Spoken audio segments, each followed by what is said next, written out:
combattre l'armée russe. Ils pensaient pouvoir être capables de faire face à deux fronts, en finir sur le front ouest très rapidement avec la France et rallier les troupes vers l'est pour une bataille plus difficile contre les Russes. Les Français avaient eux aussi un plan. Je crois que c'était le plan 19. Ils sont déterminés à attaquer. Ils ne s'inquiètent pas de préparer leur défense, ne s'entraînent même pas à utiliser des mitraillettes, des barbelés, des choses de genre.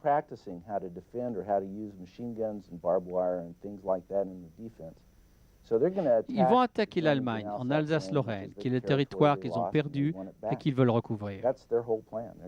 C'est la stratégie de la France. En ce qui concerne la Hongrie, elle a le choix de se battre contre la Serbie ou contre la Russie et la Serbie. Comme le plan Schlieffen, qui ne correspond pas aux circonstances de la situation à l'époque, ils ne sont pas très déterminés. De plus, ils n'arrivent pas à prendre la décision finale, ce qui est encore plus difficile. Les Russes n'ont pas vraiment de plan, à part celui d'attaquer.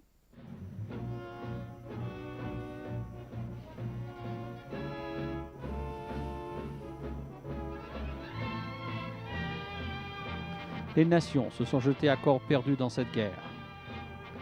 Parmi les chefs d'État qui pouvaient donner le mot de la fin afin de faire éclater le conflit et de voir apparaître des armées de tous côtés et à se diriger vers et à travers les frontières, aucun d'entre eux ne voulait la guerre selon l'homme d'État anglais, Lloyd George. Beaucoup ne pensaient pas que cela se changerait en vraie guerre mondiale. On disait que le Kaiser était sûr que la Russie n'interviendrait pas pour la Serbie. Un grand mouvement de travailleurs socialistes existait à travers l'Europe. Ils avaient l'air certains que leurs idées pacifistes seraient bien reçues par les chefs d'État. Les termes présentés par l'Autriche pour la paix de la Serbie étaient bien trop extrêmes. Il y avait 15 exigences qui étaient trop difficiles à suivre par la Serbie. Elle comprenait que la Serbie condamne propagande anti-autrichienne,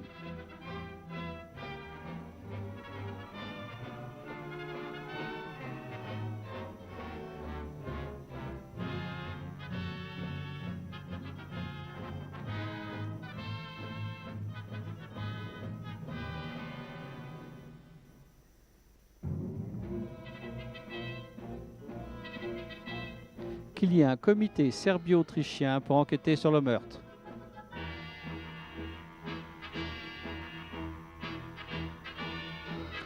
Il ne devait plus y avoir d'intervention serbe en Bosnie.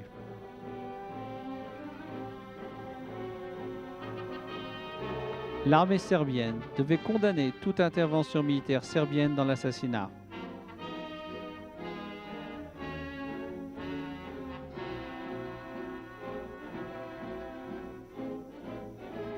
La Serbie devait punir tous ceux qui faisaient circuler des publications anti-autrichiennes.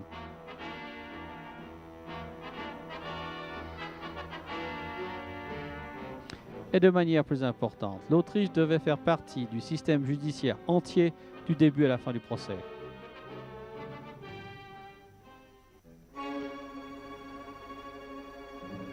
Ces exigences, qui étaient perçues par la plupart des analystes comme trop contraignantes pour être acceptées par la Serbie, cela terminerait en l'humiliation de la nation. Cependant, la Serbie a accepté la plupart des exigences, mais ce n'était pas assez. Alors que les exigences étaient analysées et discutées, toutes les nations ont commencé la mobilisation de leurs troupes en vue de la guerre.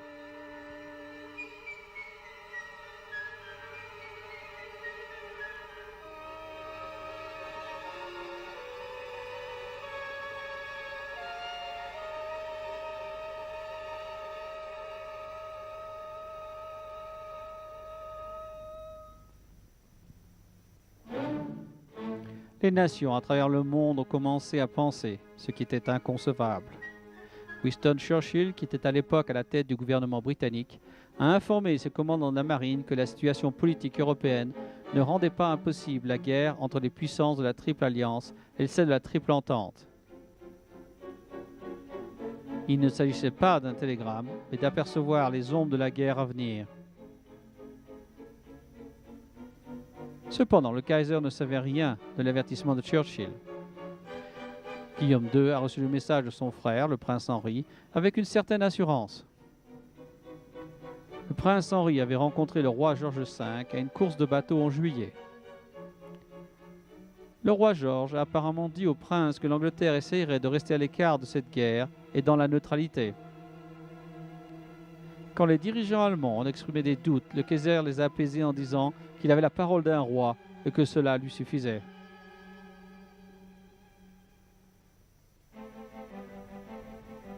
L'Amérique avait ses propres inquiétudes. Wilson ne voulait pas participer à la guerre parce qu'il avait peur de se trouver dans un long conflit qui entraînerait inévitablement, dans son élan, les États-Unis. Il savait que les lignes de transport seraient affectées et ainsi le commerce serait compromis. Le colonel House, l'ambassadeur européen de Woodrow Wilson, a répondu au président par lettre que la situation était chaotique. Le militarisme a perdu toute logique. À moins que quelqu'un puisse apporter une nouvelle compréhension, il y aura un cataclysme affreux.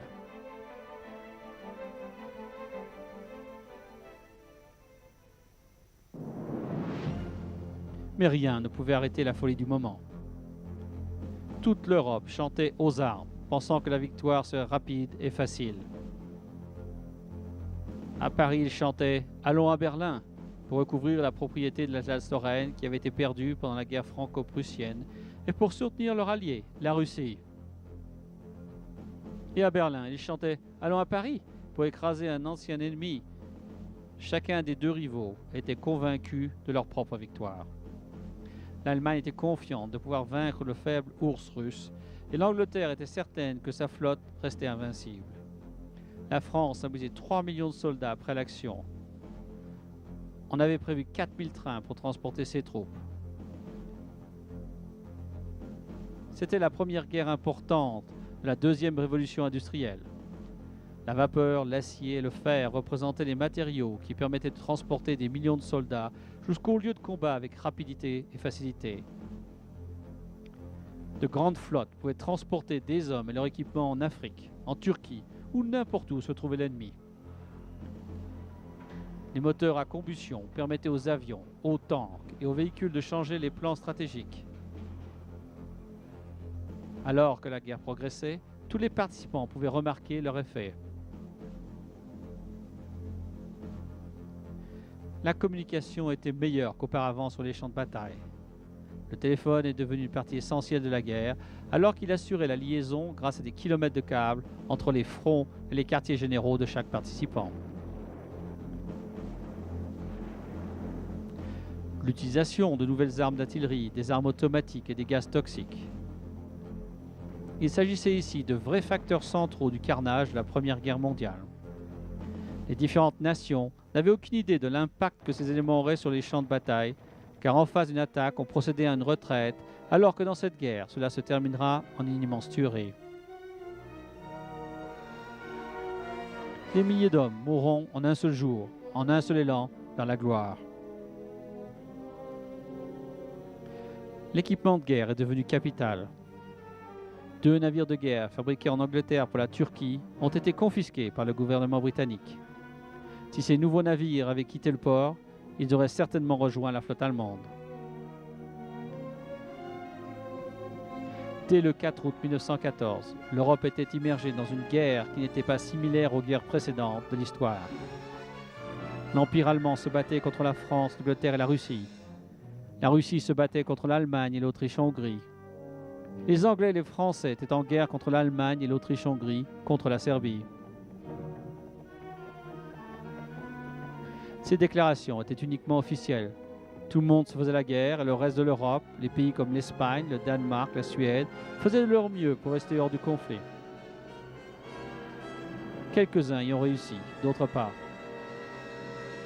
Les pays comme le Japon, l'Italie, la Turquie et la Roumanie seront entraînés dans la guerre et à jamais changé.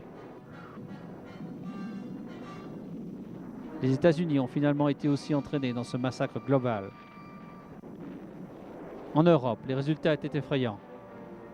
Le minimum de décès pour chaque pays atteignait un nombre astronomique.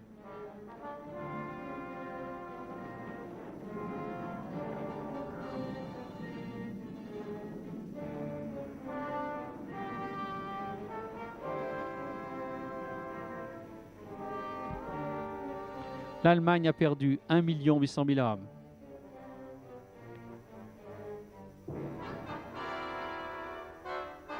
La Russie a perdu 1 700 000 hommes.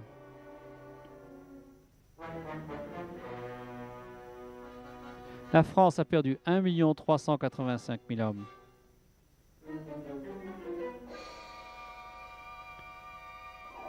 L'Autriche-Hongrie a perdu 1 290 000 hommes.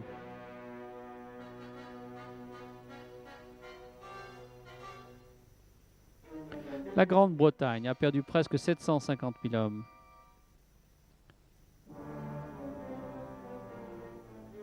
L'Italie a perdu 620 000 hommes. La Roumanie et la Turquie ont perdu chacune plus de 325 000 hommes.